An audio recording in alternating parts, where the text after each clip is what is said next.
Asta is a very popular character in a world with insanely likable characters like shonen protagonist graduate Yami, best girl Noelle, and best firebender Fugoleon. Asta managed to get more love than all of them in the Japanese popularity polls. Asta got first in both. In the English polls, Yami actually came in first, but Asta was still near the top at second place. So the question is, why is Asta so popular? What is his appeal, and how can we improve our own lives by learning from his example? This is the first time I'm doing this kind of video, and ideally, as well as dissecting a character's appeal, I'd like to also talk about how you and I could improve our own lives by learning from the exemplary character in question. Some people might say that it's just anime, don't overthink it, but my brother Animac and I would testify any day to anime's ability to improve one's life. Kamina and the ideal he represents has literally inspired us and shaped our lives more than many IRL people. There's nothing wrong with watching anime for pure escapism,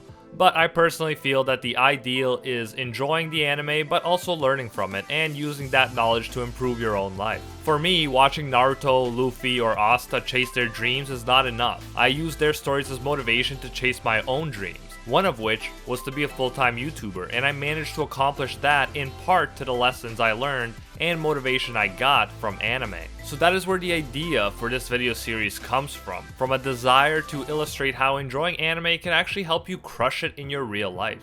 Feel free to suggest characters that inspired you in the comments, and I can make a similar video about them in the future. Now, let's return to Asta and his appeal. Asta started from the bottom. To say he is an underdog is an understatement. In a world where magic and nobility are said to be the most important things, Asta starts out as a magicless and poor orphan. Asta could have dealt with the situation in many different ways. He could have cursed his fate, that he was born magicless and spent the rest of his days complaining about how unfair life is. He could have decided that a poor kid with no magic could never be a magic knight and devote himself to some other profession, but he didn't do that either. Instead, Asta, despite his background, decided that he was going to be the Wizard King, a title that is supposed to go to the strongest mage of the Clover Kingdom. His magic wasn't showing up, so instead of complaining about how Yuno already had awesome magic powers, Asta spent his time improving on things he could improve, like his physical strength. He trained so hard that he actually became the second strongest character in all of Black Clover that we met so far. He has only yet to catch up to Yami. Asta is an optimist through and through. He always looks at the bright side and trusts that if he continues to work hard, he will be able to achieve his dreams.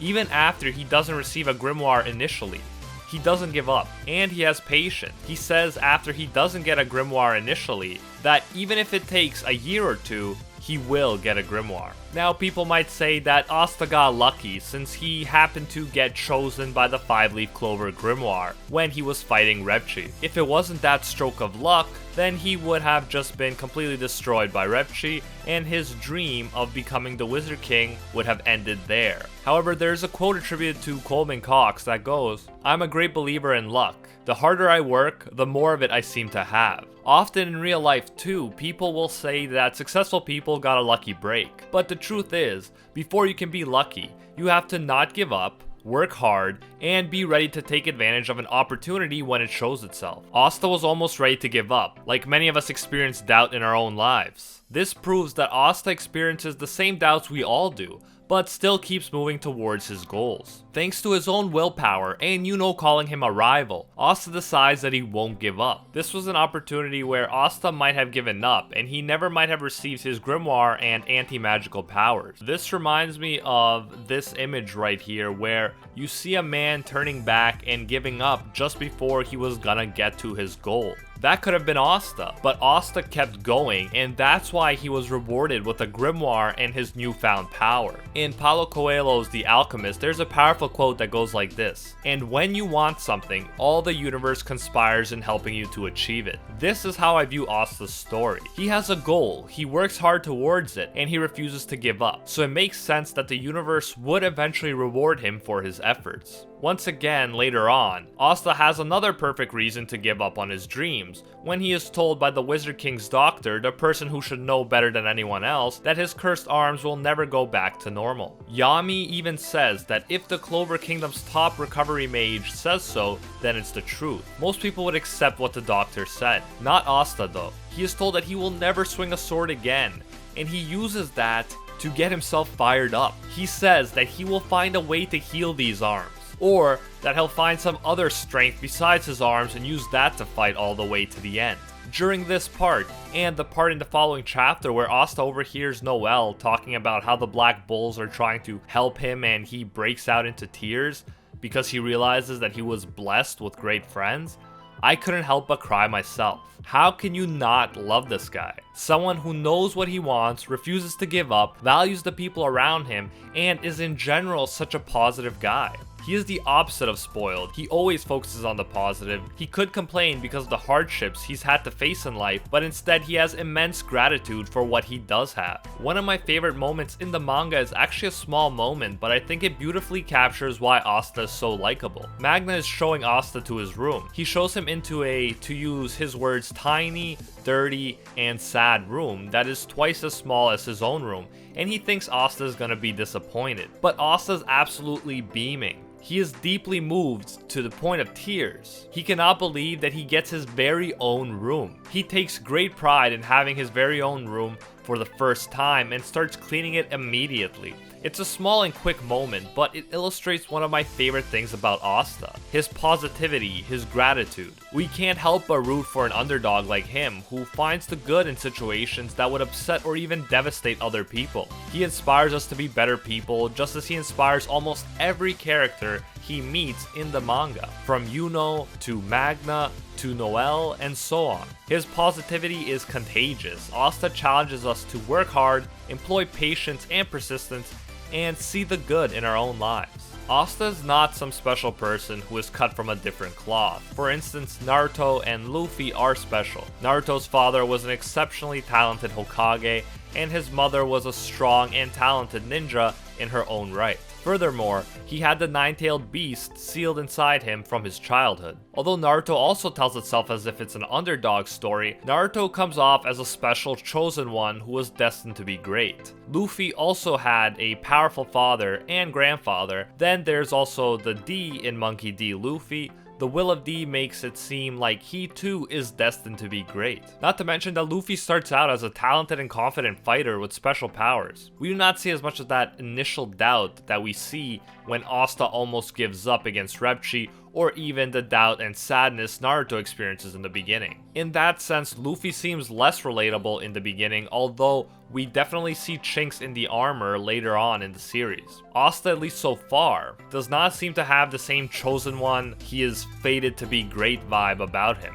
We do not know about any skilled parents whose genes would foreshadow his greatness. In fact, he does not seem special except in the sense that he has no magic in a world filled with magic users. The Witch Queen makes this clear. At one point, she says, and I quote, "I assumed you were one of their kin, but I was wrong. You're simply defective. A sudden mutation kept mana from dwelling in you. However, because of that, you were able to wield that sword. You aren't special or anything like that.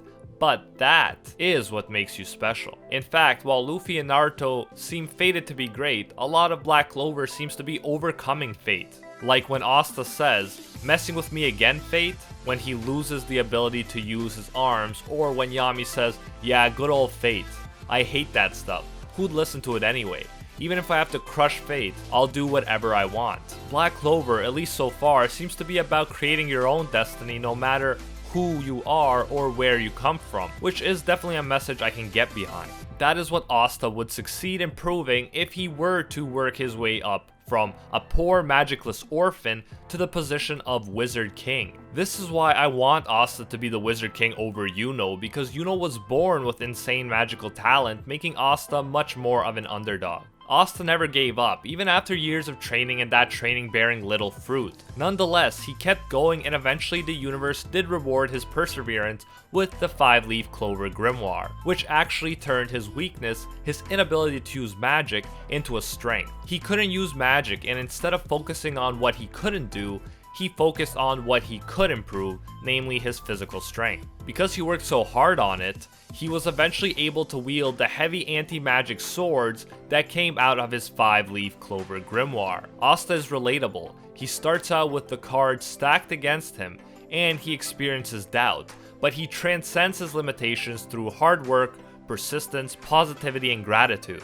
As a result, he inspires others, whether in the series or in real life, to be better people. And that is the appeal of Asta. Aastha's journey in many ways reflects my own. When I was a kid, my family moved to Canada because of the war in the former Yugoslavia. My family and I didn't speak English, and in regards to wealth, we had to leave the little that we did have behind and start over in a completely foreign country. Understandably, English was my worst subject for a while, and in grade 9, my English teacher even told me to move down to applied English, which would mean that I'd be moved to an easier English class and that I'd pretty much lose any chance of going to university. However, I was always sure that I was gonna go to university.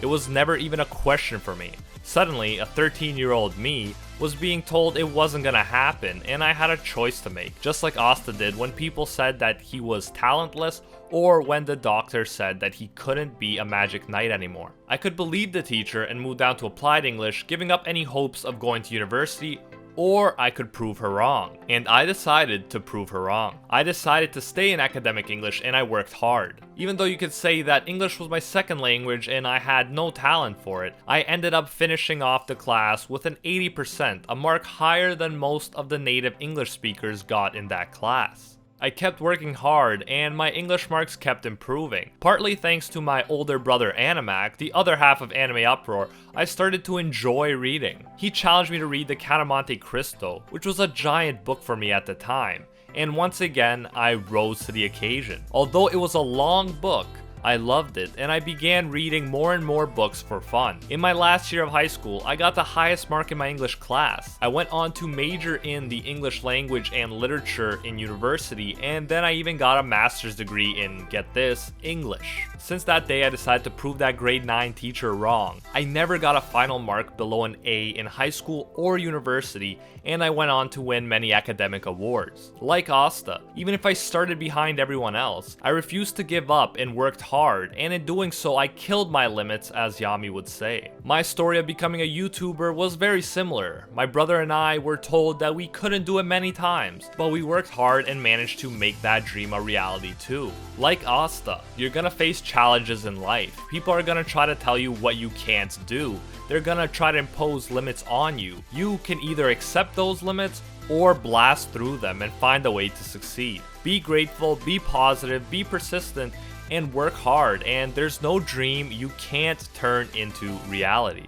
So this video was a bit more personal near the end than my other videos, but I really wanted you guys to know that anime like Black Clover are not pure fiction, in the sense that many times they reflect real, universal principles that can and should be applied to real life. Anyways, thank you so much for watching. It's the first time I've done a video like this where I incorporated more self-development and personal details, so let me know how you like this style of video by hitting that like button or letting me know in the comments. Like I said, let me know if there are any other characters you'd like to see dissected in the future. If you want more, hit that subscribe button and notification bell to stay up to date with new videos. Take what I said in this video and apply it to your real life. Go out there and kill your limits. And until next time, see you, Space Cowboy.